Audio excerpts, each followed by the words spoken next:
Lunedì 24 febbraio, buongiorno Sicilia, da Angelo Gagliano. E da Luca Ciliberti, buongiorno.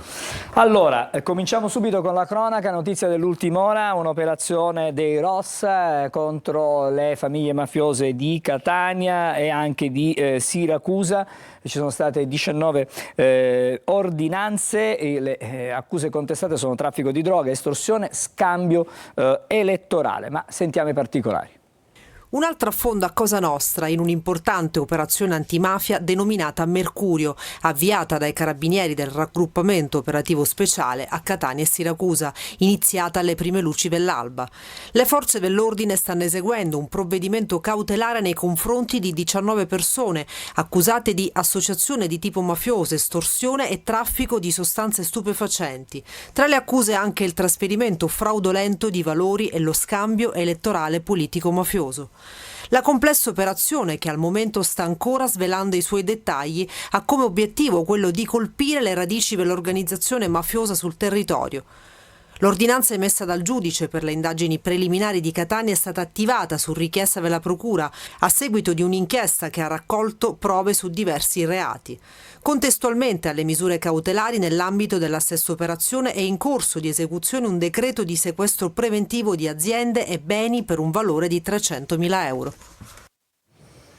E il mondo è in ansia per la salute del Papa. In tutte le chiese si prega perché il pontefice si riprenda presto. Un grande Papa e giustamente sta in un momento particolare e giustamente dobbiamo pregare per lui. Dall'Italia all'Argentina, tutto il mondo unito in preghiera per la salute di Papa Francesco, da quasi 2 settimane ricoverato al Policlinico Gemelli di Roma per una polmonite bilaterale. Le sue condizioni tra alti e bassi stanno tenendo la comunità cattolica col fiato sospeso e per questo motivo in tutte le parrocchie delle diocesi durante la Santa Messa domenicale un pensiero è stato rivolto al Santo Padre. Qui siamo in una delle parrocchie di quartiere più frequentate a Catania, la Madonna della Salute, dove i fedeli si sono stretti in preghiera affinché Bergoglio superi questa difficile prova. Siamo tutti preoccupati per il Santo Padre perché giustamente siamo tutti affezionati a questa cara figura che è stata per tante persone veramente un punto di riferimento. Preghiamo soprattutto la Santa Vergine di Guadalupe, a cui lui è particolarmente devoto. Speriamo che il Signore intervenga con la sua potenza e con la sua grazia. Noi nel nostro gruppo stiamo proprio facendo giornalmente la preghiera proprio per Papa Francesco. Intanto le condizioni del Santo Padre continuano ad essere critiche, pertanto il Papa non è fuori pericolo, recita l'ultimo bollettino medico diffuso dalla Sala Stampa Vaticana, mentre la comunità si stringe forte perché ancora non lo si vorrebbe lasciare andare. Chiediamo al Signore la guarigione, perché pensiamo appunto che il Santo Padre può ancora darci tantissimo e poi ci siamo umanamente anche affezionati. Però sappiamo che la morte, cristianamente parlando, non è la fine di tutto, ma è una fase nuova che ci apre all'incontro definitivo col Signore. Speriamo che questo incontro col Signore, umanamente parlando chiaramente, possa protrarsi un po' più in là. E adesso andiamo da Luca Ciliberti sui quotidiani di oggi, le condizioni di salute del Papa in primo piano. Il Papa certamente coinvolge e accentra anche l'attenzione dei quotidiani. Su tutte le prime pagine ovviamente c'è un richiamo a questa notizia. Andiamo a vedere invece all'interno qualche approfondimento all'interno dei quotidiani nazionali. In questo caso così facciamo un po' il punto della situazione generico. Insufficienza renale per il Papa, questo è il Corriere della Sera, ma ha partecipato alla messa. Le condizioni restano ancora critiche. Il suo messaggio, ieri è stato letto all'Angelus, il messaggio che aveva scritto il Papa: porta avanti con fiducia le mie cure. Che cosa è successo? Riepiloghiamo un po' tutto quello che è successo nel fine settimana e il perché insomma il mondo è in apprensione per il Papa. Sabato la situazione si era già aggravata, la prognosi è diventata riservata e resta tale per la complessità del quadro clinico e l'attesa necessaria affinché le terapie farmacologiche possano dare qualche riscontro. Francesco aveva avuto una crisi asmatica di entità prolungata nel tempo che aveva aveva reso necessario immettere ossigeno ad alti flussi, la cosiddetta ossigenoterapia, nelle vie respiratorie attraverso una macchina con cannule nasali perché potesse respirare. Ieri infatti l'ossigenoterapia ad alti flussi è proseguito e il Papa non ha avuto altre crisi simili. Ma che succede? L'abbiamo visto anche un po' nei nostri servizi, rosari, canti e bandiere. Al Gemelli, il policlinico dove è ricoverato il Papa a Roma, i pellegrini sono arrivati da tutto il mondo, qualcuno dice gli donerei anche il sangue, poi i disegni dei bambini, perché ovviamente il Papa,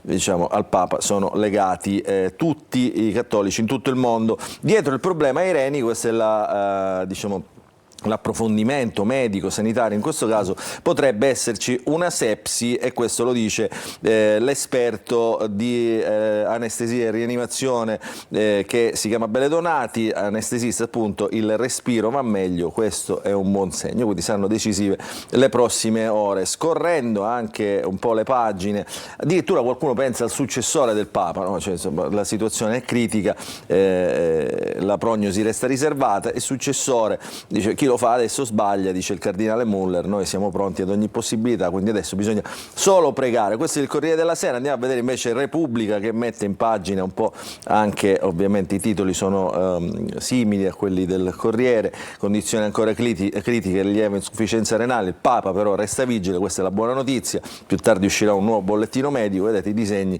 dei bambini sono emblematici, insomma, dell'affetto che tutti provano verso il Papa. E ancora vi facciamo vedere l'intervista al padre gesuita, il Monsignor Spadaro, sulle dimissioni. Diciamo, deciderà lui davanti a Dio, quindi insomma ci si affida alla divina provvidenza, l'efficienza fisica qui non c'entra più. E qui ancora vi faccio vedere ancora disegni dei bambini, poi ovviamente tanti approfondimenti su tutti i quotidiani.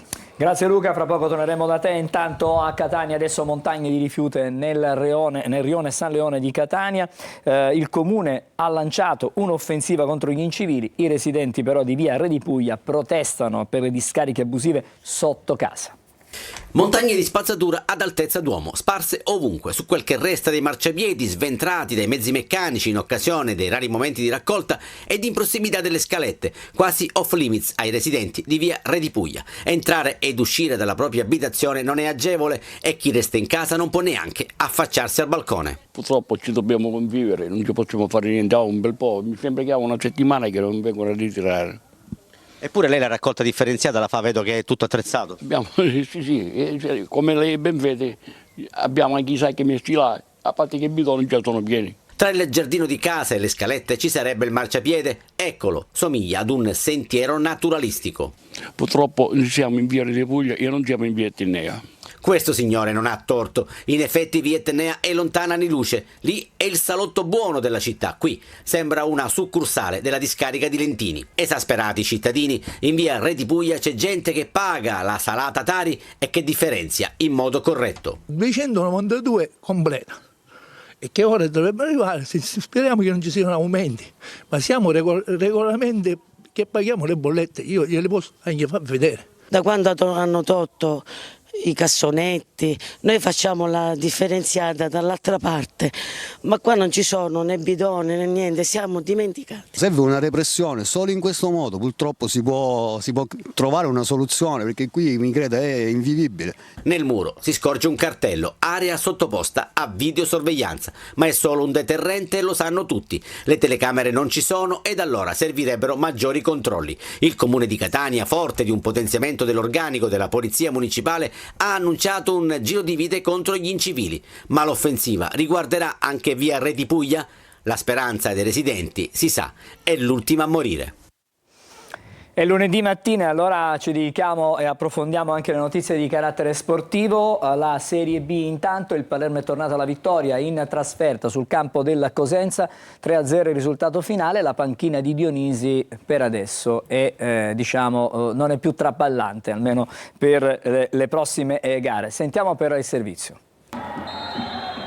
Occorreva un solo risultato e il Palermo lo ha ottenuto, 3-0 a Cosenza e 3 punti decisamente importanti per la squadra rosanero che torna a -2 dalla zona playoff e salva la panchina di Alessio Dionisi, Pierozzi, Brunori e Poyampalo, le firme di un pomeriggio positivo per il Palermo che torna in careggiata dopo 2 pareggi amari con Spezia e Mantova. Dionisi, nonostante le assenze, non cambia modulo, ma è il Cosenza a ringhiare nei primi minuti. Artistico ha subito la palla del vantaggio, ma Audero salva. Il Palermo inizia malissimo, costruzione dal basso sbagliata di Blen, cross per Artistico che va a botta sicura di testa, miracolo di Audero, poi ancora occasione Cosenza, ancora Audero.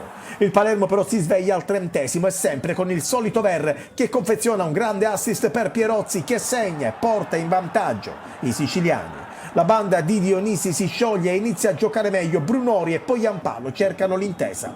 Ripresa, il Cosenza prova a pareggiarla ma ha poca precisione dalla 3/4 in su. Ci sono spazi quindi per il Palermo. Al 54° tocco di Dorazio di mano in aria. Si va al VAR ed è calcio di rigore. Brunori trasforma con freddezza 0-2. Cosenza che si sgonfia ulteriormente, così al 65° Verre apre per Poyampalo, gol da attaccante vero.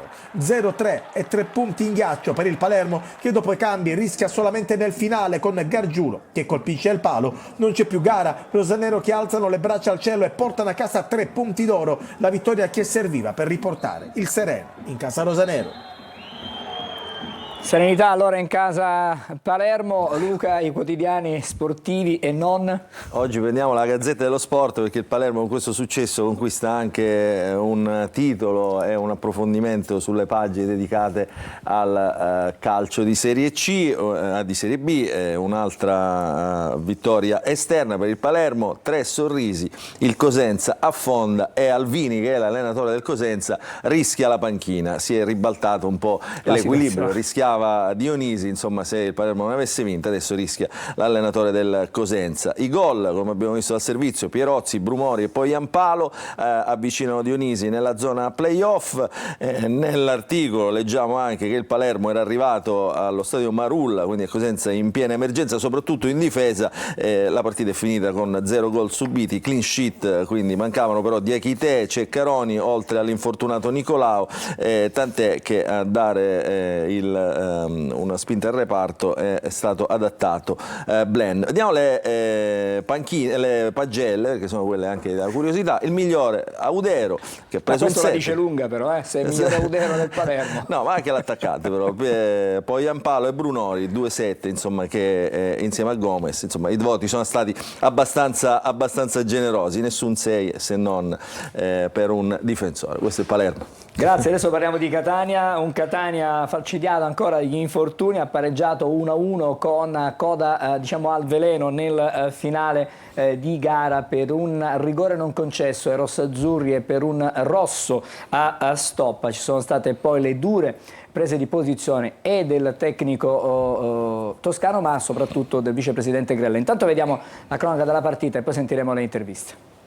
Nell'1-1 di Altamura, secondo pareggio consecutivo per il Catania, c'è molto da raccontare. L'aspetto agonistico, gli infortuni, ormai filo conduttore della stagione etnea, ma anche i casi arbitrali con il rigore non fischiato su stop e l'espulsione del giocatore rossazzurro. Decisioni entrambe contestate dal Catania attraverso le parole del vicepresidente Grella che si è presentata ai microfoni a fine gara. I rossazzurri arrivano al match del D'Angelo privi di 6 elementi a cui si aggiungono anche Di Tacchio, problema al costato, Allegretto, fastidio muscolare e Inglese, infiammazione tendinea. I primi 2 non vanno neanche in panchina, il secondo sì, ma solo per onor di firma. Toscano sceglie Montalto dall'inizio e Gega in difesa che colpisce di testa in avvio trovando Viola. Sul ribaltamento di fronte Leonetti si ritrova tu per tu con Dini, con il portiere bravissimo ad evitare il vantaggio dei padroni di casa. Vantaggio che arriva però poco dopo la metà del tempo. Celli si fa sorprendere da Rolando, rigore e trasformazione impeccabile proprio di Leonetti. Il Catania ha poco ritmo e gli serve maggiore qualità. La trova in Jimenez che conquista una punizione e tiro di Montalto parato da Viola.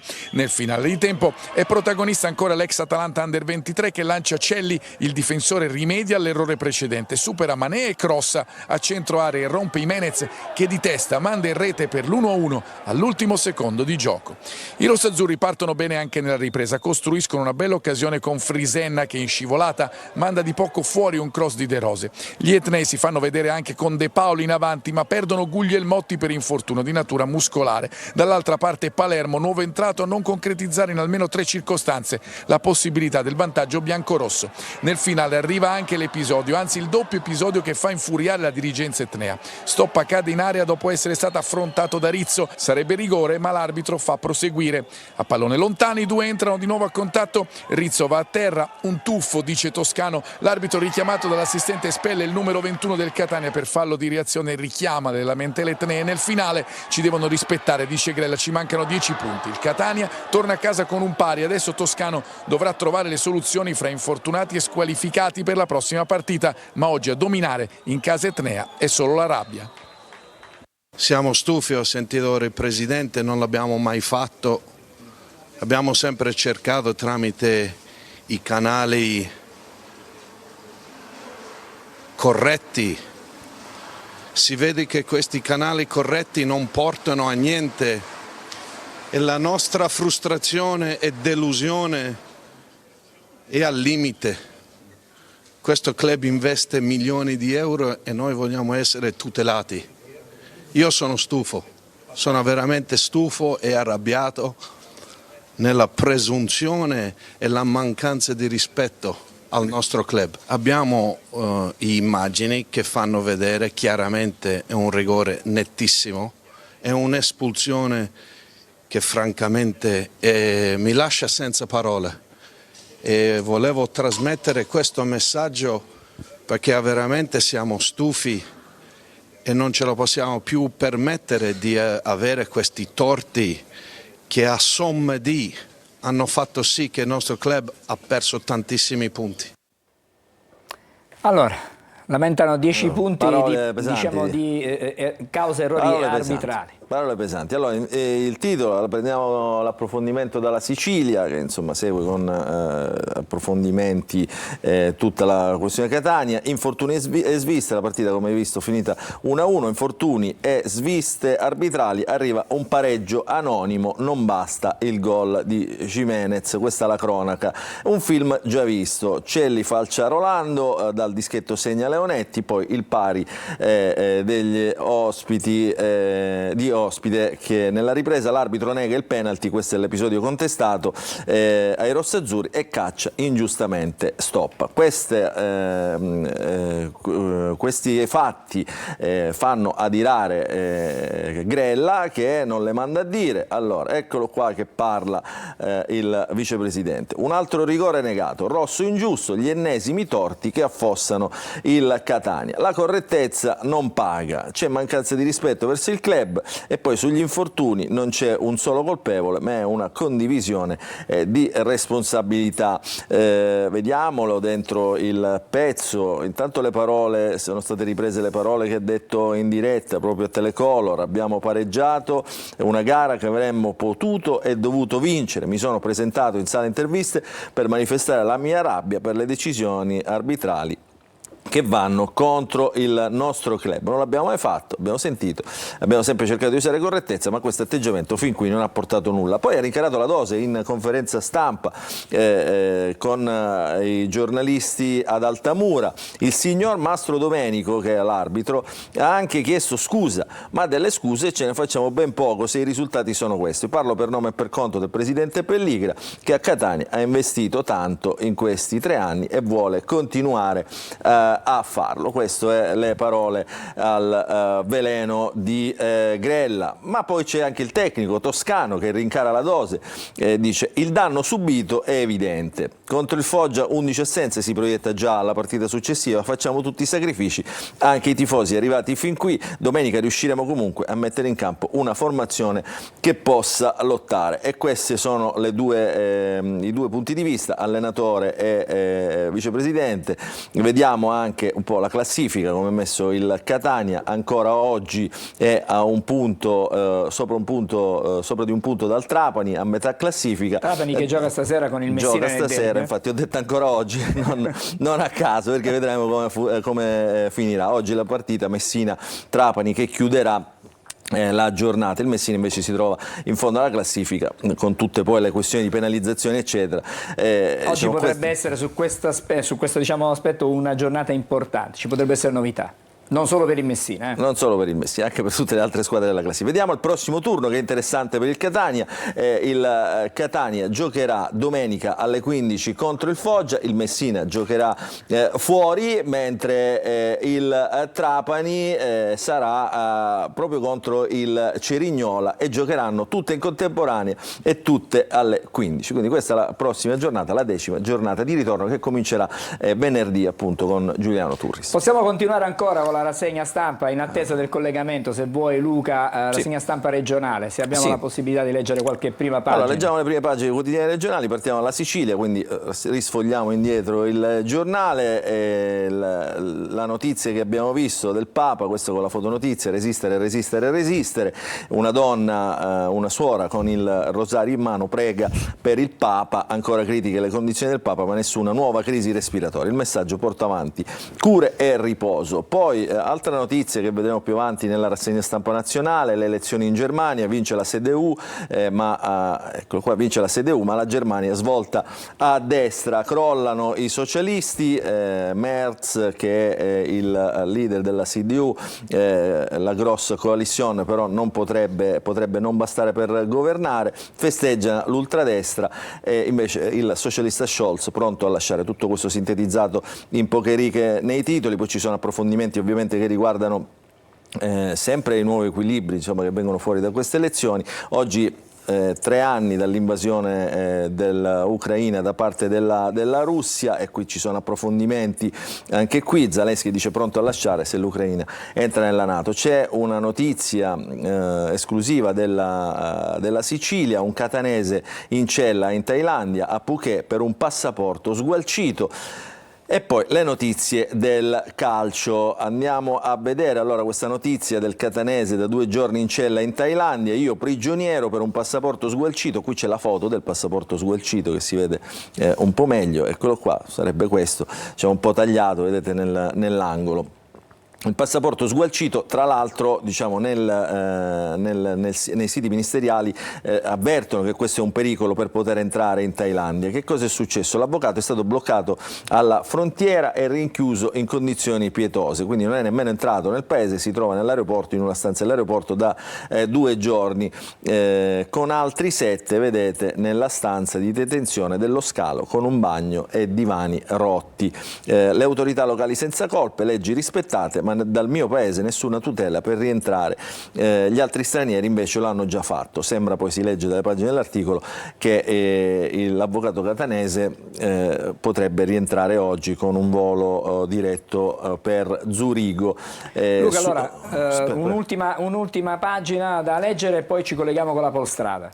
Allora, vediamo subito il giornale Sicilia, un piano per salvare i fondi europei, fuori la circumetnea, dentro il passante di Palermo, no agli impianti della differenziata, spazio, fognature e depuratori, l'obiettivo spendere $500 milioni, quindi la mappa dei fondi europei, l'apertura del giornale Sicilia, poi il calcio come sempre il lunedì a centropagina e tanti altri approfondimenti, tra cui appunto anche quello che riguarda i bulli e i raid proprio al centro di Palermo.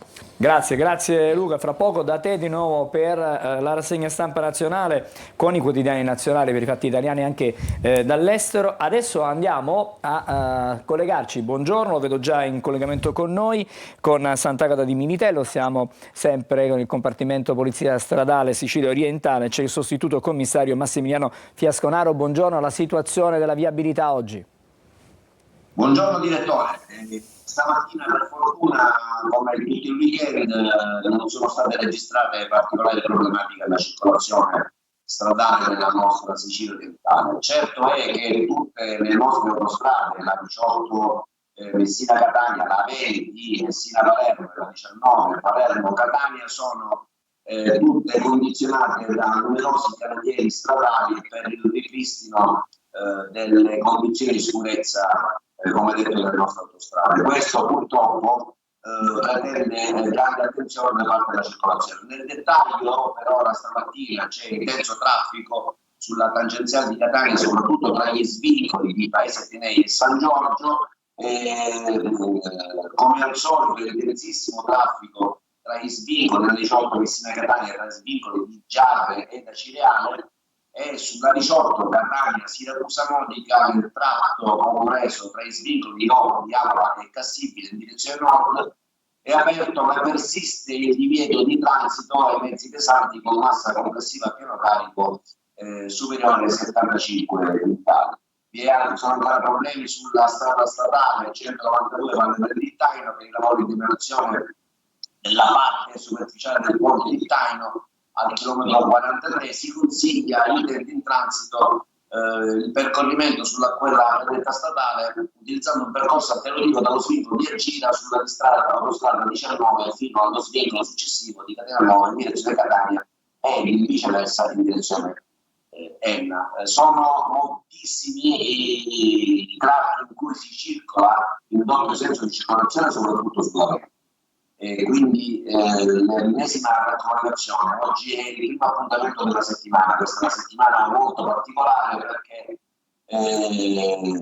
il traffico sarà più intenso soprattutto per il raggiungimento delle città o delle comunità dove sono state organizzate le manifestazioni carnevalesche. La Polizia Stradale raccomanda il completo rispetto delle norme del codice della strada. Non è un ragionamento utopistico, ma attuabilissimo. Se tutti rispettassimo le norme del codice della strada non si verificherebbero incidenti stradali, non si verificherebbero morti, feriti gravi e importanti danneggiamenti. Per stamattina è tutto, un saluto dalla Polizia Stradale e dalla Sicilia Orientale. Buona giornata a tutti.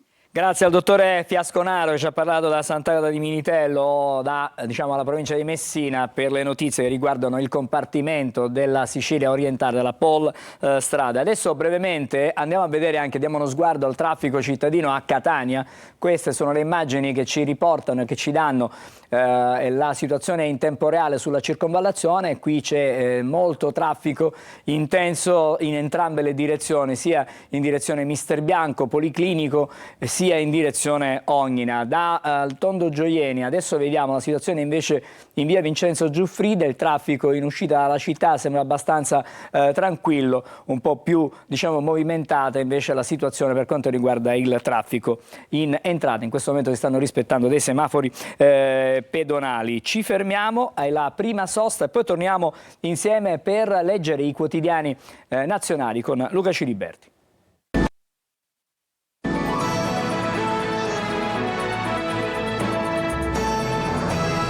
Rieccoci di nuovo insieme e adesso con Luca Ciliberti leggiamo i quotidiani nazionali.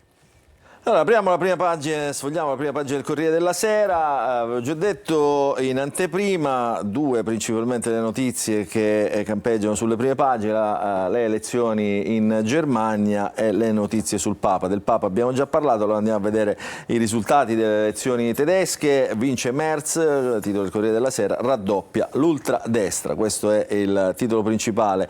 Il numero uno della CDU sarà il cancelliere, quindi il primo ministro, e poi invece si registra il crollo dei socialdemocratici. Successo per Alice Weidel di AfD, il partito di ultradestra, che dice siamo pronti a governare. In realtà i numeri non glielo consentono, però questi, li vediamo qua, consentirebbero i numeri di fare forse, in base a quello che succederà poi con lo sfoglio definitivo, una grossa coalizione a due partiti, quindi tanto grossa non è. Tutte le reazioni all'interno del giornale, l'intervista a Weber, il leader del Partito Popolare Europeo, un esito che premia lo spirito di squadra. E poi andiamo a vedere il Papa, l'abbiamo visto, resta grave ora una lieve insufficienza renale, i 3 anni della guerra con l'invasione dell'Ucraina, Zelensky posso lasciare se l'Ucraina entra nella NATO. Andiamo sulla Repubblica, che titola vince la CDU, vola l'ultradestra, successo dei centristi alle elezioni tedesche, Merz sarà il futuro cancelliere, frana socialdemocratica ma possibile il governo a 2, l'onda nera di AfD raddoppia i voti al 20%, risultato storico, affluenza record, evita il peggio e l'effetto Musk, ha votato l'84%. E poi il Papa, vedete, ancora foto diciamo, che rappresentano l'affetto verso il pontefice. Le condizioni restano critiche, l'insufficienza renale. Questo Repubblica, andiamo a vedere la Stampa, altro titolo dedicato alle elezioni tedesche, vince Merz ma la destra, l'ultradestra vola, popolari vicini al 30%, ora un esecutivo stabile, sovranisti oltre il 20%, crollo di Scholz. L'agnello sacrificale è Zalewski, pronto a dimettersi per far entrare l'Ucraina nella NATO. Potrebbe essere una svolta verso la tregua, quindi la fine di questo conflitto che dura appunto oggi, a oggi sono 3 anni. Vediamo altri quotidiani nelle prime pagine. Il Giornale, la sinistra sprofonda, il centro argina l'ultradestra, elezioni tedesche, vince la CDU, bocciato Scholz, gli estremisti di destra raddoppiano i voti ma non governeranno. Nell'approfondimento l'Europa indica il braccio ma non vede i suoi errori. Qui si parla di Trump, Bannon e i rapporti con l'Europa. Poi le notizie del Papa, altri titoli, lo vediamo dal Fatto Quotidiano, un po' più critico, vincono le due destre e fanno litigare quelle italiane. Questo è il titolo del Fatto Quotidiano. Si è bruciato il Wüster, invece è un titolo abbastanza polemico e così sarcastico di Libero. La caduta di Berlino, voti in Germania, prima la CDU, AfD raddoppia, i socialdemocratici di Scholz crollano ma pongono già le condizioni, mai con la destra. In arrivo un papocchio che farà male a tutta Europa. Questa è la sintesi insomma del quotidiano Libero, quotidiano di centrodestra. Andiamo a vedere ancora qualche altra pagina, qualche altro titolo che rappresenta appunto la giornata di oggi. Vince la CDU, ancora qui vedete tutti i titoli dedicati alle elezioni tedesche. Subito un governo stabile, dice il leader del partito che ha vinto le elezioni. Però qui insomma c'è un approfondimento, diciamo, che dà un po' il senso. Berlino sembra l'Italia del 2013, la strada stretta delle riforme, perché insomma la Germania sta vivendo un momento economico molto molto difficile. Vi faccio vedere poi anche la prima pagina, eccola qua, della Verità.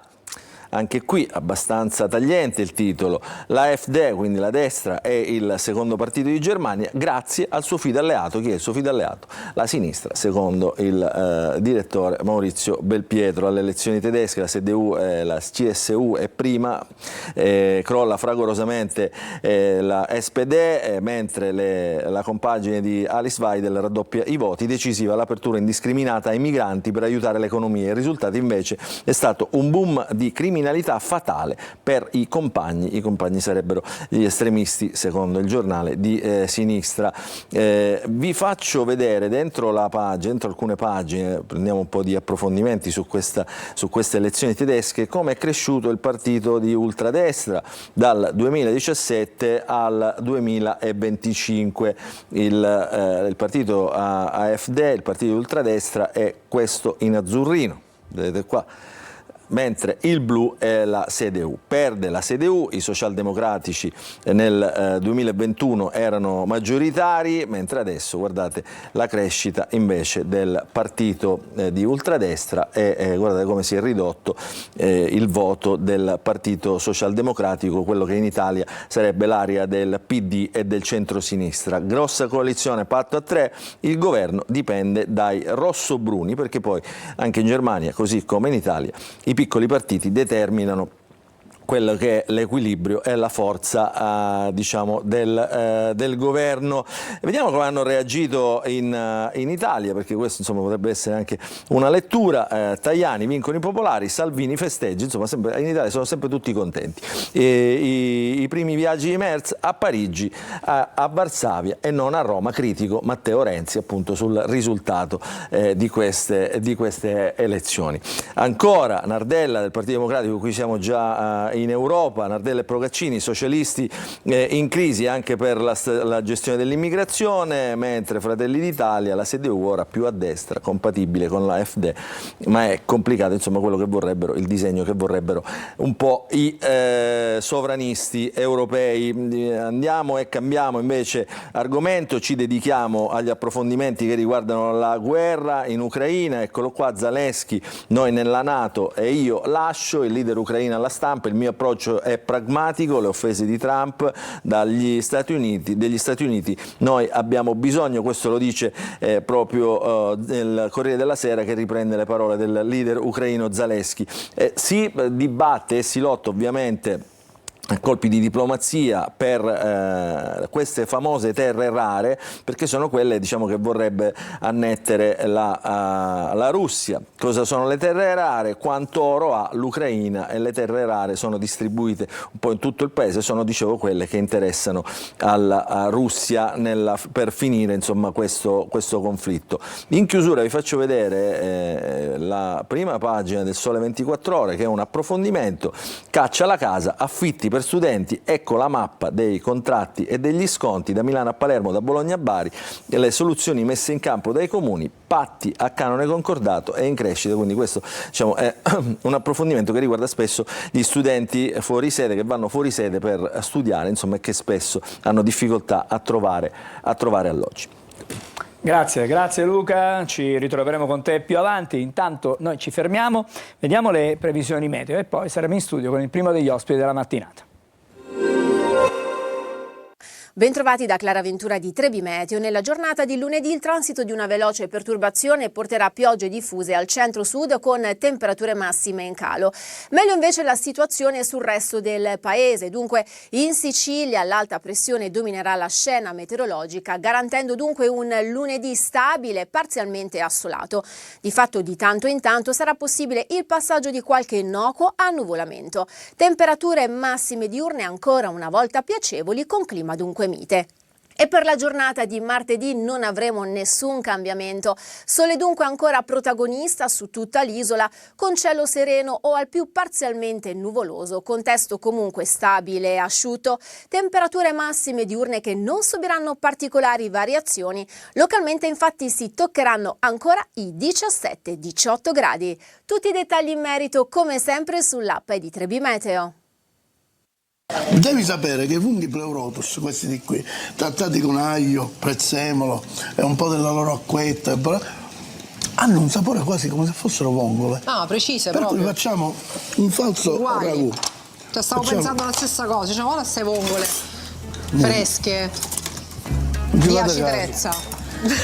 Dove le pescate? Ecco, facciamo questo lavoro qua. Sono quelle dell'Argentina? No, sì, esatto, quelle... guarda, si stanno schiudendo. Dobbiamo tenere l'acqua da parte, giusto? Ah, hai tolto la rete? Sì. Quelle dentro la cozza. Sono già... La cosa, come si chiama? Il muschietto? Il muschietto, che cos'è il muschietto? Metto? Io? Vai. Ecco. Metti così, magari dentro la padella. Che scappano, sono vive. Allora, quindi l'hai assaggiata? Andiamo avanti. Di nuovo Ma hai messo un altro po' di sale per caso? No, l'ho lasciato come... Basta, la pasta devo condire.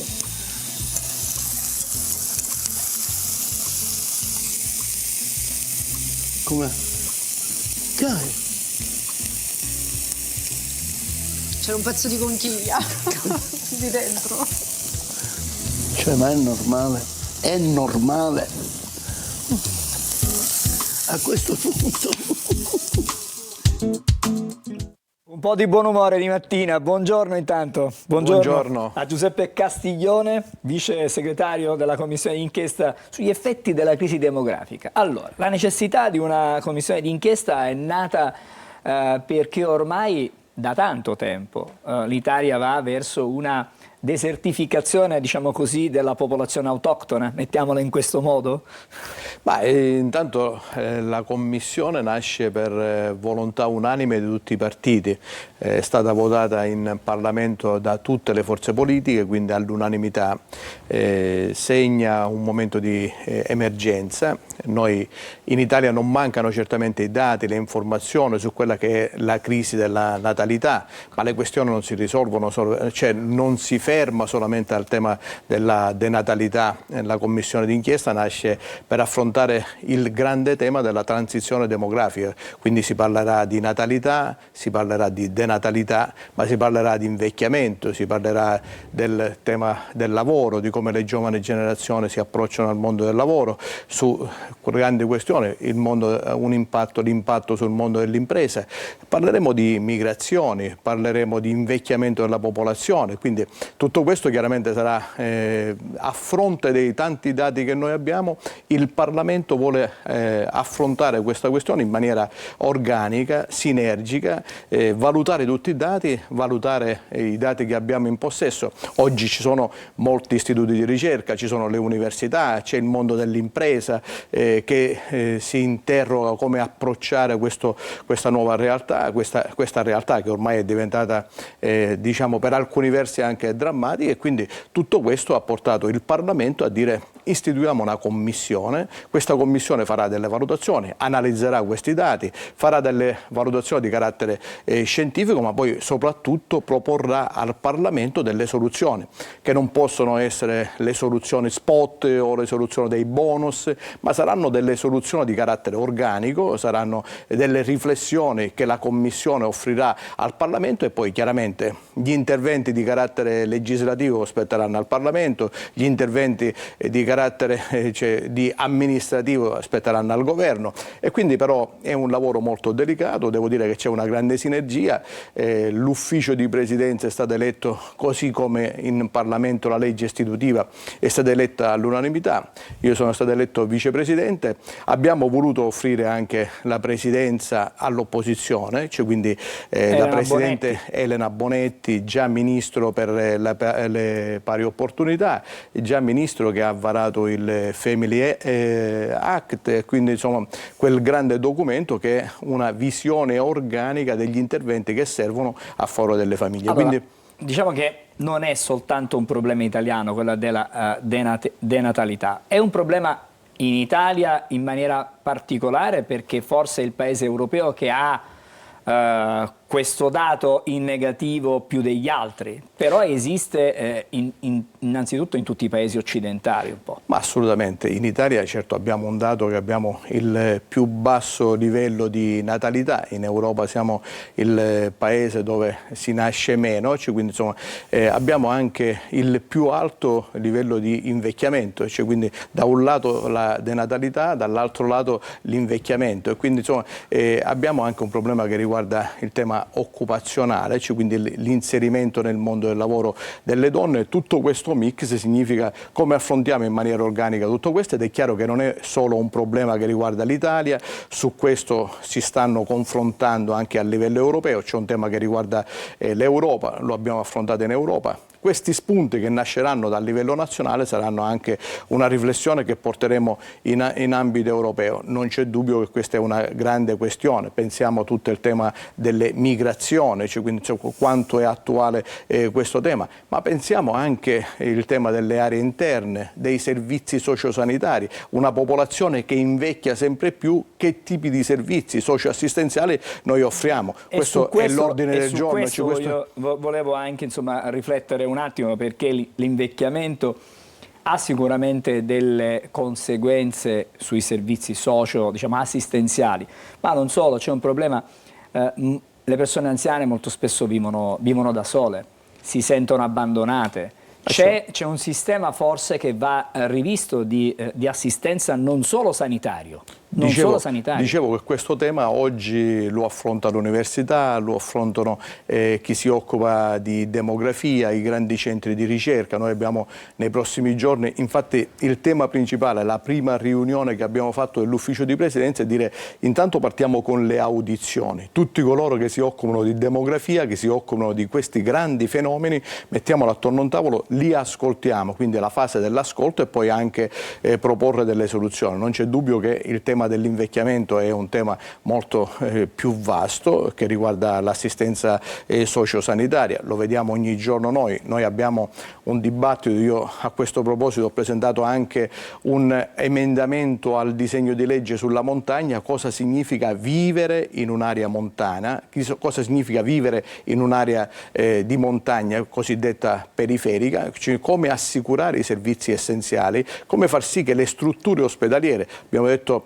almeno chiediamo una classificazione di presidio sanitario di base, cioè oltre ai servizi di carattere territoriale, quindi ai servizi sanitari di carattere territoriale, c'è anche bisogno di presidi ospedalieri che chiaramente non devono confliggere con i centri che sono ubicati, collocati al centro della città, ma c'è una larghissima fascia della popolazione che chiede assistenza, quindi questo riguarda l'assistenza sanitaria, ma riguarda il tema dell'istruzione, il tema della formazione, tutto questo c'è il tema dei nostri giovani. Tutto questo influisce su quelle che sono poi la vita quotidiana, sull'economia del nostro paese e sulla sostenibilità anche dei conti pubblici. Assolutamente, perché un invecchiamento, c'è una popolazione che invecchia. Oggi abbiamo noi sul mercato del lavoro 3 che lavorano e 2 che sono diciamo in una fase di pensione, cioè lo ricordano, no? Di quiescenza. Cioè, noi da qua al 2050 sempre gli studi demografici che affronteremo anche in sede di commissione avremo un rapporto di 1 a 1, cioè quindi ci sarà uno che lavora e uno che è in quiescenza, quindi ci sarà un problema di sostenibilità, l'avanzare dell'età, quindi questo significa che è un grande tema come renderemo il nostro sistema previdenziale, come lo renderemo sostenibile. Quindi anche un problema complessivo di welfare, non solo un problema di welfare, pensionistico. Un problema di sostenibilità dei conti pubblici, c'è anche un problema che riguarda le nostre imprese, come oggi le nostre imprese che hanno bisogno sempre di maggiore qualificazione, di tanti giovani, cioè dei nostri giovani, come questi giovani affrontano il tema della formazione, dell'istruzione, che modello di istruzione noi vogliamo dare, perché assistiamo a dei fenomeni, da un lato c'è sempre una richiesta di opportunità di lavoro, dall'altro lato c'è anche un'impresa che non trova le figure qualificate, quindi c'è un tema che riguarda l'istruzione e noi lo affronteremo perché il tema questo è un grande tema, quindi come le nostre imprese stanno sul mercato.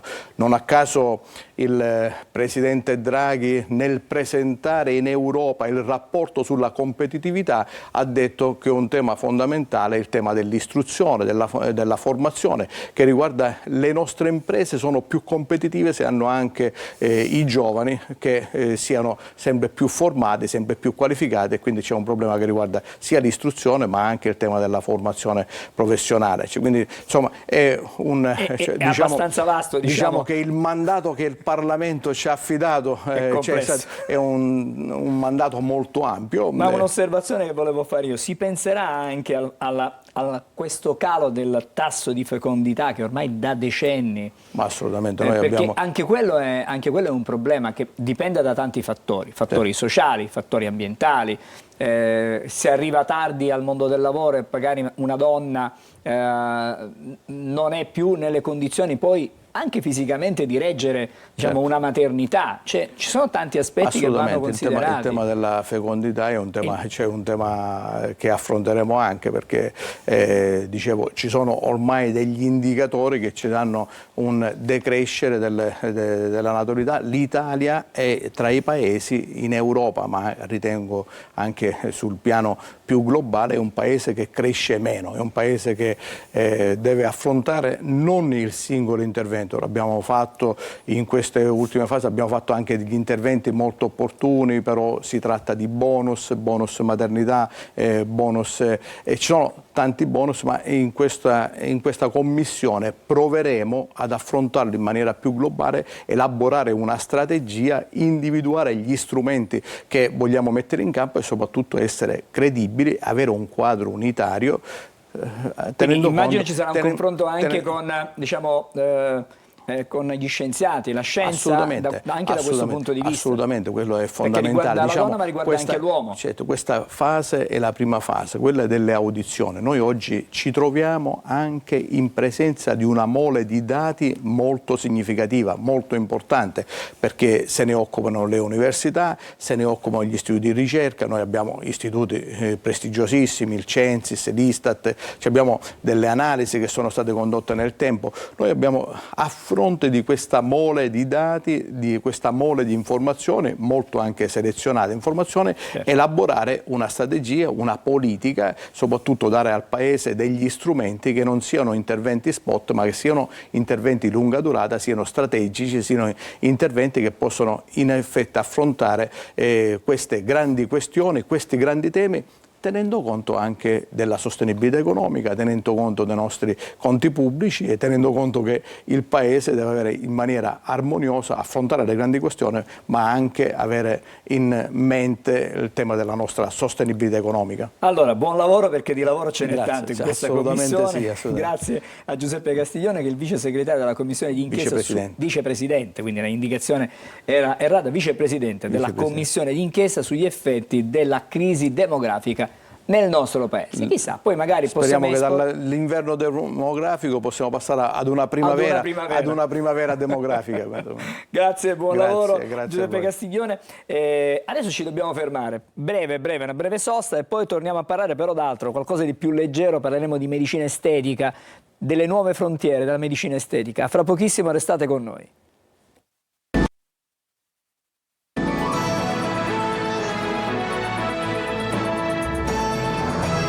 Bentornati a Buongiorno Sicilia. Come anticipato, adesso parliamo di medicina estetica, soprattutto di quelle che sono le nuove frontiere della medicina estetica. Lo facciamo con un esperto, con il professore Rosario Perrotta, che è docente di chirurgia plastica all'Università di Catania. Buongiorno professore.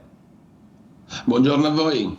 Grazie intanto di aver accettato il nostro invito. Senta, io le voglio fare una domanda subito per cominciare. Allora, cosa significa, visto che ci sono delle nuove frontiere, visto che ci sono nuove tecniche, nuovi prodotti anche, ci allontaniamo da quelli che sono fino ad oggi, quelli che sono stati i pilastri, no? Il filler, il botulino, e si pensa ad altro? Beh, intanto ringrazio la trasmissione ovviamente per avermi ospitato. Bene, è chiaro che così come in tutte le branche, anche nel campo della chirurgia plastica, della chirurgia estetica, della medicina estetica, si progredisce in maniera a volte anche esponenziale. E tutto questo ovviamente anche in risposta a un'esigenza che si fa sempre più pressante, insomma, di cercare di essere un po' più freschi, un po' più in linea con il tempo che passa. La medicina estetica in questo senso negli ultimi anni ha fatto dei passi veramente importanti. È giusto dare una buona informazione su quelli che sono i prodotti o quelli che sono le metodiche che possono essere impiegate per questi tipi di trattamenti, anche perché è chiaro che i prodotti che sono prodotti e sono trattamenti questi che, oltre a dare dei benefici, possono serbare anche delle problematiche, delle complicanze, delle situazioni comunque che devono essere gestite sempre e comunque in ambiente medico. Professore, le chiedo, prima di proseguire da questo punto di vista, ma chi detta poi quella che è, fra virgolette, mi passi il termine, la moda? Cioè, chi è che detta adesso abbandoniamo il botulino piuttosto che il filler e si passa a... Sono gli specialisti, oppure, che ne so, una volta erano le star diciamo, del cinema, perché si vedeva qualche piccolo ritocco che poi faceva tendenza. Chi è che detta questo tipo poi di, non dico di moda, ma di tendenza, diciamo così? Guardi, diciamo che non si abbandona quasi nulla, ma si aggiunge o comunque si trasforma, si migliora, e poi ogni tanto ovviamente escono anche delle nuove proposizioni, dei nuovi prodotti, dei nuovi trattamenti. Per esempio negli ultimi periodi vanno molto in moda gli esosomi. Che cosa sono? Che cosa sono? gli esosomi sono delle microvescicole che altro non sono che degli informatori, dei messaggeri.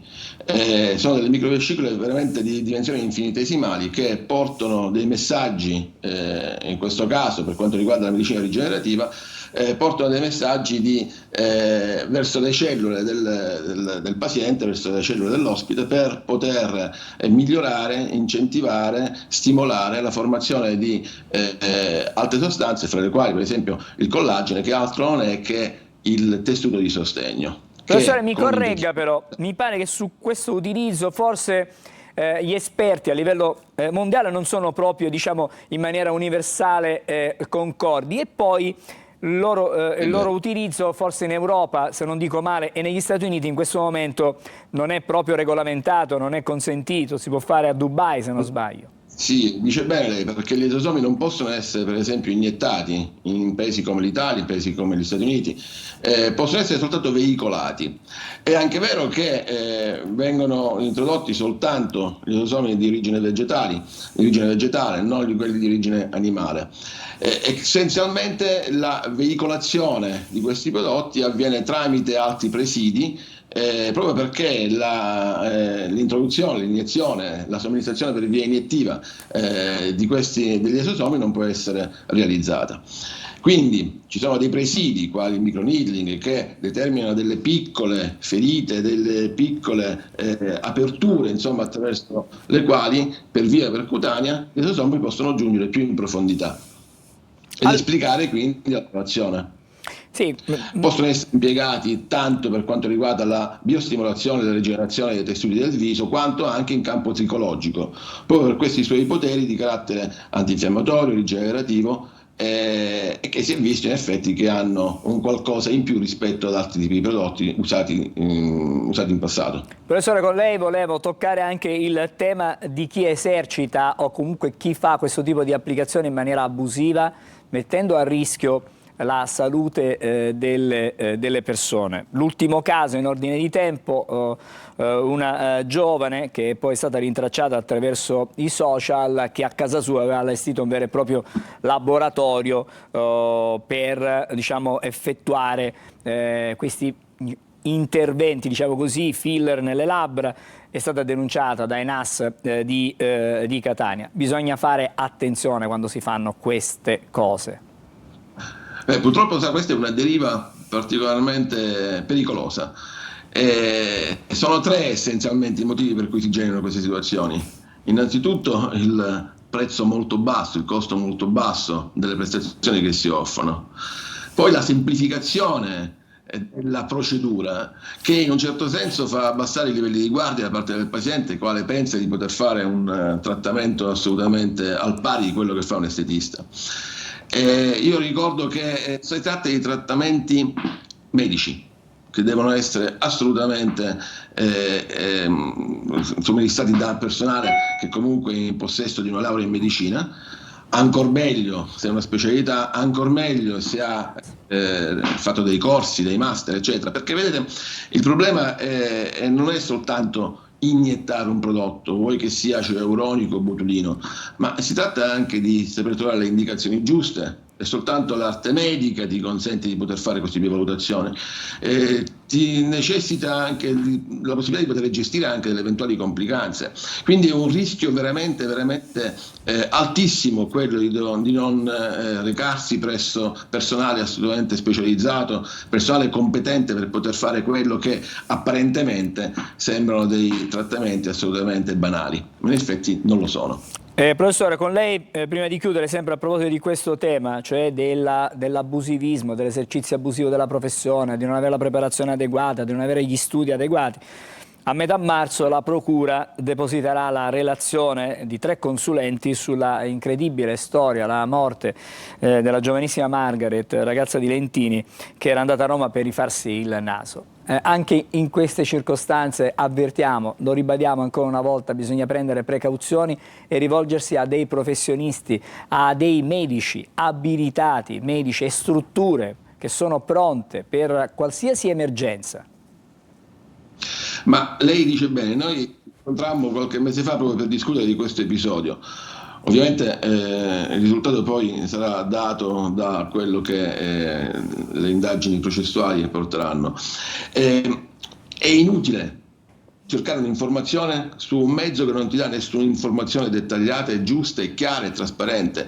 I social sono un mezzo fantastico di divulgazione dell'informazione, però nello stesso tempo sono dei mezzi veramente forse pericolosi per chi non è capace di poter leggere attraverso quelle informazioni. E poi comunque esistono anche altre metodiche per potersi informare bene sulla qualità anche del professionista al quale ci si rivolge. Purtroppo per questa ragazza è andata in questa maniera, ma molte altre persone rischiano di poter seguire dei percorsi anche di gravi complicanze. Per esempio noi abbiamo un altro grosso problema che è quello della ricerca dei professionisti all'estero.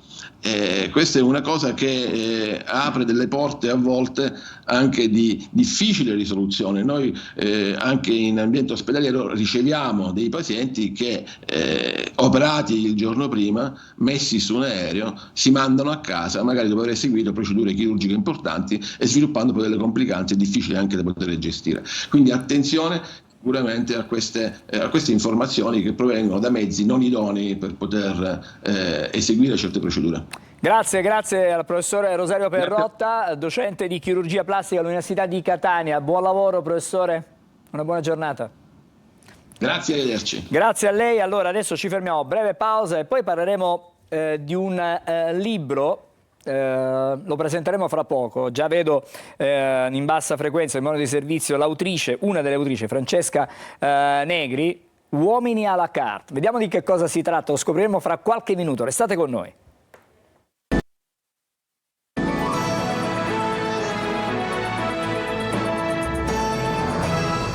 Bentornati a Buongiorno Sicilia, adesso un aggiornamento dalle agenzie. Appena battuto c'è il deputato regionale siciliano Giuseppe Castiglione, capogruppo del Movimento Popolari Autonomisti, tra i destinatari del provvedimento cautelare dell'operazione Mercurio dei Ros contro Cosa Nostra Etnea, coordinata dalla Procura distrettuale di Catania. Eletto nel novembre del 2022, ha ricoperto ruoli in Commissione regionale antimafia e nelle commissioni affari istituzionali e attività produttive. Prima di essere eletto all'ARS era stato eletto al Consiglio Comunale di Catania, di cui era presidente d'aula. Aggiornamenti chiaramente su questa notizia, sull'operazione nel corso dei telegiornali nella mattinata, già alle 9:30 su Telecolor, poi alle 13:30 su Antenna Sicilia e alle 14 ancora su Telecolor. Intanto però do il buongiorno, grazie per essere con noi Francesca Negri, buongiorno collega giornalista. Buongiorno Sicilia. Buongiorno a te e chiaramente anche scrittrice nella circostanza, non solo giornalista ma anche scrittrice. Senti, mi incuriosisce tantissimo intanto questo titolo, Uomini à la carte, che è una maniera sintetica per voler indicare che cosa? Che un uomo può finire in un menù, diciamo così, la classificazione? Esattamente, insomma, ecco, questa è una guida semiseria, scherzosa, rivolta in primis alle donne, alle ragazze, alle quali vogliamo dire, insomma, che si può scegliere il partner ideale sapendo che cosa mangia e che cosa beve, insomma, no? Quindi ecco perché abbiamo giocato un po' con questo Uomini à la carte, che chiaramente ricorda appunto un menù di uomini, perché poi nel libro troviamo 50 profili di uomini, l'uomo pizza, l'uomo carbonara, l'uomo cannolo siciliano. Ci arriviamo, adesso cerchiamo di scoprire, ma per arrivare a fare questo decalogo o catalogo, vedete un po' come classificarlo, ma c'è stato uno studio. Ci sono stati degli appuntamenti a cena, evidentemente, perché si può classificare una persona se si discute con lui, se si sta a tavola conviviale, se si ordina un vino piuttosto che un altro. Come avete fatto tu e Anna Mazzotti a poi decidere e classificare in maniera precisa gli uomini? Guarda, naturalmente, insomma, noi siamo delle ragazze diversamente giovani, quindi un po' di esperienza l'abbiamo, insomma, di persone che abbiamo conosciuto in tutti questi anni. In più, sai benissimo che noi giornalisti, sia io che Anna, ci occupiamo di giornalismo enogastronomico e quindi abbiamo avuto tutte le settimane, abbiamo occasione per frequentare tavole, ristoranti, chef, cantine e di osservare le persone, insomma, che sono lì, come mangiano, come si comportano, che tipi sono, insomma, ecco, e quindi tra queste occasioni che sono veramente numerose e ghiotte e anche insomma, osservare mariti, fidanzati, stiamo vedendo amici, la copertina del libro in questo momento. sto vedendo. Non solo nostri, insomma, ma anche delle amiche o dei colleghi di lavoro e via dicendo, insomma, ecco, diciamo che per anni abbiamo osservato e adesso abbiamo messo tutto in un libro, però ci teniamo a dire una cosa, che nessun uomo è stato maltrattato per scrivere questo libro, nemmeno gli astemi. Benissimo. No, adesso leggo tra le note che mi passano dalla redazione che è una trattazione sentimentale, divertente, senza, diciamo, mezzi termini, che consente, lo dicevamo e accennavo prima, magari alle giovanissime di potersi insomma, muovere in maniera senza correre grandi rischi nel mondo, diciamo, delle relazioni, per cui se si segue e si legge il libro si capisce se a un certo punto quell'uomo con cui hai mangiato a pranzo oppure a cena e ha ordinato la carbonara, che tipo di uomo sarà, come potrebbe essere questo uomo. Guarda, appunto, come dicevo, insomma, l'intento è stato veramente quello di descrivere i profili, perché sai bene che comunque ci sono anche studi scientifici che dicono che noi siamo quello che mangiamo, no?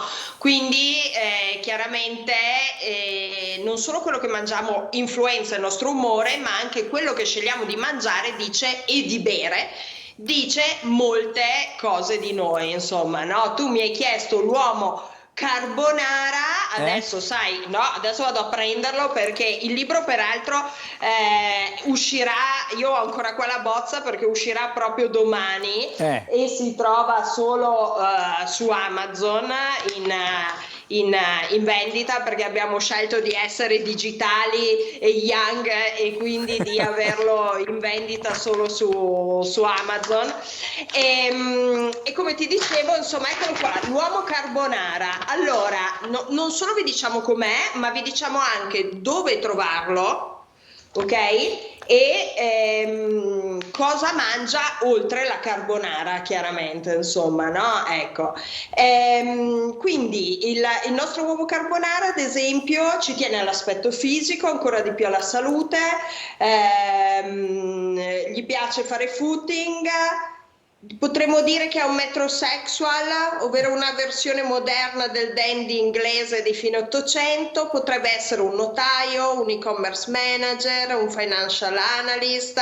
E dove lo trovate? Adesso io riassumo un po' qua, insomma, no? Dove lo trovate? Potete trovarlo, cioè di sicuro lo trovate da Pipero a Roma, che è il ristorante diventato famoso per avere le varie carbonare, insomma, di varie grammature, no? Mi ha incuriosito, ti chiedo scusa, mi ha incuriosito. Prima hai detto che c'è anche l'uomo cannolo, no? Il cannolo siciliano. L'uomo ti prendo un po' in contropiede, però chiaramente c'è stato uno studio su quest'uomo, anche su quest'uomo. Bisogna vedere poi questo cannolo. Cioè, cannolo deve essere rigorosamente di ricotta oppure può essere la crema al cioccolato, cambia anche da questo punto di vista? No. Allora, attenzione. Tassativo, l'uomo cannolo è con la crema di ricotta, cioè tu mi insegni cioè cannolo quello deve essere, insomma, no? Se no è il cannoncino, almeno per quello che ci hanno insegnato, no? Ok. Per cui, insomma, l'uomo cannolo sappi che, insomma, è forte, ironico, virile, però anche morbido, generoso, ok? Senti, insomma, leggo anche tra le note che mi hanno passato, devo dire c'è stata questa C'è poi l'uomo tiramisù, che leggo potrebbe essere molto dolce e travolgente, però siccome è goloso questo uomo tiramisù, che cosa fa? È monellino, no? L'uomo tiramisù probabilmente è uno dei più affascinanti che abbiamo descritto, insomma, nella nostra guida semiseria, ma è uno dei più terribili, nel senso che potrebbe essere uno di quelli che vi fanno più impazzire, che ti tradiscono di più, che gli piace cambiare perché sono golosi, sono lussuriosi. Il piacere è diciamo un must delle sue giornate, quindi l'uomo tiramisù potrebbe essere potenzialmente uno di quegli uomini che ci fanno diventare matte, insomma, ecco. Grazie Francesca Negri, stamattina ci hai dato uno spaccato, diciamo, della classificazione degli uomini attraverso chiaramente la tavola, attraverso i piatti che si consumano a tavola. Il libro è Uomini à la carte, Anna Mazzotti assieme a te Francesca Negri per questa guida semiseria, comunque una guida enogastronomica sulle caratteristiche dell'uomo. Ma dimmi sì o no, soltanto italiano oppure diciamo anche una guida internazionale?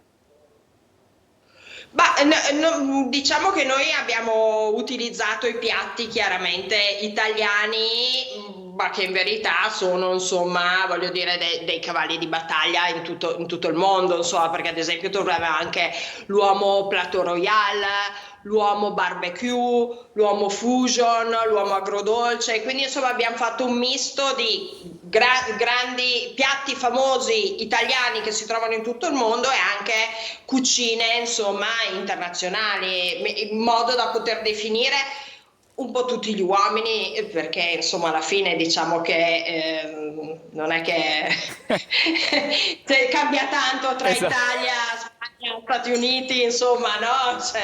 È sempre quello, insomma. Grazie allora Francesca, grazie. Diciamo che il libro esce domani? Esce domani su Amazon, mi raccomando, insomma, quindi vi aspettiamo in libreria ma digitale, invece il libro poi arriverà fisicamente, insomma. In bocca al lupo, grazie ancora per essere stata con noi stamattina, una buona giornata.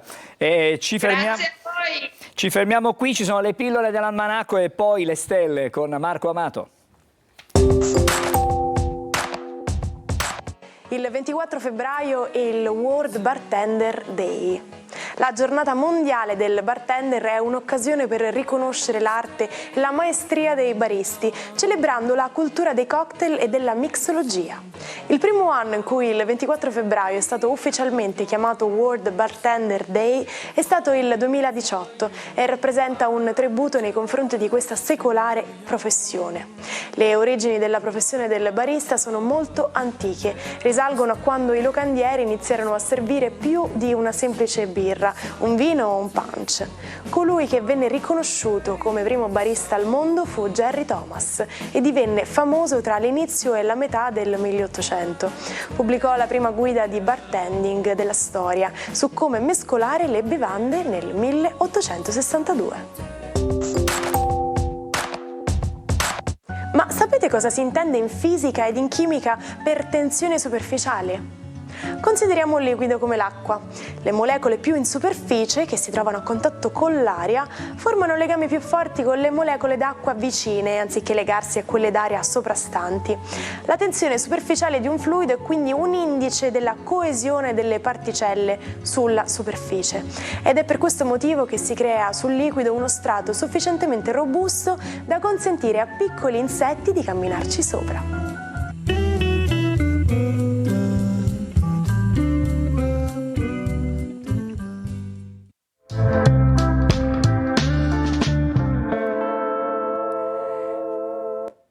Stavo dicendo che è il momento delle stelle e adesso c'è Marco Amato con noi. Buongiorno Marco, buon lunedì, buona settimana. Buongiorno Angelo e buon inizio settimana. Una tazzina rossa un po' a pois con questi pois bianchi, no? Particolari. Beh sì, un po' circus, un po' mi ricorda il pop in generale, anni 80. Mi piaceva moltissimo proprio perché mi dà l'idea appunto di un qualcosa che ha a che fare con tutto quello che è anche la mia di infanzia. Era piena di pois, ma questa è una storia storia molto complicata, ve la racconto in un altro giorno. Stamattina però parliamo ancora di riflessi del Festival di Sanremo, perché c'è una novità, perché il vincitore solitamente va, diciamo, all'Eurofestival, chiamato così, però c'è stata la rinuncia di Olli, quindi cosa significa che Lucio Corsi prenderà il suo posto e rappresenterà l'Italia agli Eurovision. E questa faccenda, a parte essere stata un po' predetta dal vostro astrologo siciliano, perché aveva predetto che avrebbe vinto un toro, sì, ma che tifava sperticatamente e spudoratamente per Lucio Corsi. E beh, allora, quello che però dalle stelle è bello e nucleare è il concetto di fair play, proprio perché Toro e Bilancia, quindi rispettivamente i segni zodiacali di Olli, Toro, e Bilancia, Lucio Corsi, sono entrambi due segni di Venere. È stato notorio, pubblica a tutti, infatti, la gentilezza e assolutamente il senso di sportività che si è sviluppato tra i vincitori del festival. Anche Brunori è un Bilancia, venusiano anche lui, assolutamente solidali e tutti molto carini, gentili gli uni con gli altri, poco senso della competitività. Questo è un effetto che il pianeta Venere riesce a instillare nei nati sotto la sua egida, e nello zodiaco ne abbiamo ben due, Toro e Bilancia. La sportività in senso assoluto che è emersa da questa kermesse sanremese quest'anno è qualcosa che ha molto colpito il pubblico, e anche l'astrologo si è incuriosito di capire come andrà questa faccenda. Vi ricordo che Venere è anche il pianeta del benessere e della piccola fortuna, quindi ancora una volta il caro Lucio, che ha rapito il cuore di mezza Italia, ancora una volta ci sorprenderà anche agli Eurovision, in cui predico avrà un piazzamento assolutamente positivo, e che renderà, anche per le controversie che ci sono un po' per adesso con la canzone estone, riporterà insomma una risposta italiana di tutto pregio. E ora andiamo un po' alle stelle, perché oggi è una giornata un po' speciale. Marte riattiva il suo moto diretto dopo essere stato fermo in moto retrogrado per un po'. Tutto bene nello zodiaco, peccato che la Luna storce il naso dalla sua posizione in Capricorno, quindi chi si riattiva e chi si butta un po' giù. Vediamo nello zodiaco cosa succede. Ariete, decisamente per voi il vostro pianeta si riattiva, quindi è un motivo positivo di riattivazione. La fastidiosa Luna in Capricorno oggi, per quanto vi sia crucciante, non vi impedirà comunque di proseguire nei vostri intenti affettivi, e insomma vi lancerete come vi predico da un po'. Toro, la configurazione zodiacale va tutta a vostro vantaggio, perché una è sestile e l'altra è trigono, quindi ottimo per voi cari Toro, e quindi confermo ancora quel periodo positivo che vi aspettava e che adesso abbracciate. Gemelli, generalmente una condizione abbastanza positiva, anche se ci sono delle espresse impreviste a cui dovrete fare fronte. Cancro, avviene nei vostri gradi questa riattivazione di Marte, ma proprio la Luna, la vostra dea in Capricorno, è in opposizione. Cosa significa? Che vostro malgrado comunque dovete dare il via a delle scelte che, anche se non vi piacciono, non vi convincono completamente, è necessario fare. Leone, un po' pensierosi, un po' quasi rammaricati del tempo che passa, ma è un tempo che invece di essere statico vi sorprenderà, perché state già lavorando ad un progetto lavorativo veramente molto ambizioso. Vergine, ottimo per voi su entrambi i fronti, sia per Marte che per la Luna. Finalmente oggi si muove qualcosa di importante e i Vergini riprendono fiducia. Bilancia, beh, su tutti e due i fronti invece per voi c'è un po' una confusione sul da farsi, ma troverete con il consiglio di un amico il giusto consiglio per procedere. Non vi demoralizzate. Scorpione, assolutamente positivo sia dall'uno che dall'altra parte per voi, quindi sia Marte, che è un pianeta che vi riguarda da vicino, sia la Luna, parlano d'amore e di passione, quindi buon inizio settimana cari Scorpione. Sagittario, per voi questa configurazione vi tange poco e poco influente, niente, se non per il fatto che comunque in amore siete sempre motivati, anche se c'è qualche dubbio. Capricorno, e voi siete uno dei poli su cui questa opposizione oggi si basa, quindi la Luna tenderebbe a confondervi un po', ma voi siete il segno della resistenza e se Marte vi chiede di agire, non vi farete pregare. Acquario, distanti e discosti, oggi siete molto più sicuri di voi stessi, anche un po' tranquilli, paghi di aver fatto tutta una serie di successi che vi gratificano, quindi di che cosa lamentarsi? Procedete sempre un po' seduttivamente e magneticamente in questo periodo. Pesci, ottimo anche per voi in tutte e due le configurazioni. Oggi riuscite a armonizzare un po' tutto e siete molto soddisfatti delle gratifiche che questo comporterà. Entro qualche settimana avrete conferma pure di qualcosa che proprio in questi giorni deciderete o intuirete, quindi in bocca al lupo. E detto questo, auguro a tutti una splendida settimana. Buongiorno Angelo e buongiorno Sicilia. Grazie Marco, a domani. E intanto andiamo da Luca per gli aggiornamenti dai quotidiani. Un paio di notizie curiose, ovviamente l'Etna, che ieri fine settimana, bel tempo, insomma tutti ancora una volta in grande esodo verso il vulcano. Questo è un bel pezzo firmato Alfio Sciacca sul Corriere della Sera, che fa una fotografia, diciamo, di quello che non si deve fare. Insomma, c'erano anche persone che salgono sull'Etna con le stampelle, addirittura una famiglia con il passeggino, guardate la foto, hanno fatto ben 5 chilometri a piedi. E poi chi si è portato la torta di compleanno si è fatto fotografare e ha spento le candeline sulla lava. Le guide ovviamente ancora una volta sottolineano attenzione, perché questo non è un Luna Park. E poi in chiusura una notizia di ieri per gli amanti della musica: si è spento Gianni Pettinati, quello di Bandiera Gialla, insomma, che ha fatto successo, è stato simbolo di un'epoca. Qui la foto diciamo più recente di un cantante, di un artista che negli anni 60 insomma era davvero in voga, quindi grande diciamo cordoglio da parte del mondo dell'arte e della musica. Grazie Luca, ci salutiamo, finisce qui Buongiorno Sicilia per questo lunedì.